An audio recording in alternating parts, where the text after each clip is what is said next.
Hello, আসসালামু আলাইকুম। আমি এবার আপনাদের জন্য একটা আমার ঈদ প্রিপারেশন ব্লগ নিয়ে হাজির হলাম। তো অ্যাজ ইউজুয়াল যা হয়, ঈদের আগের দিনে আমার রান্নাঘরের অবস্থা খুবই বাজে, আর বাসার অবস্থা এক্কেবারে যাচ্ছে তাই। তো ফার্স্টে আমি টেবিল ক্লিন দিয়ে শুরু করলাম।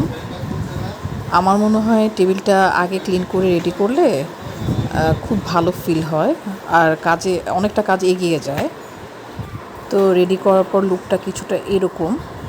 এরপর আমি অন্যান্য জিনিস ক্লিনিং করা শুরু করলাম।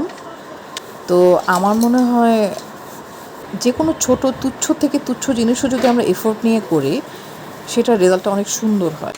এই ডিনার সেটটা বের করেছি আমি ঈদের জন্য। জর্দার ভাতটা রেডি করছি। এটা ছিল আমার ঈদের নুডলসের ভাজির প্রিপারেশন। আমার বাসায় আসলে ঈদের নুডলসটা অনেক স্পেশাল থাকে, তাই আমি চেষ্টা করি ভাজিটাও খুব স্পেশালভাবে রেডি করতে।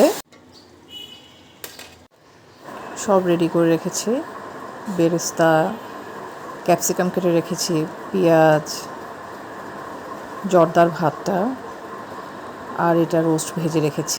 তো সব গুছানোর পরে বাসাটার ফাইনাল লুকটা ছিল এরকম। তো আজকের জন্য আল্লাহ হাফেজ।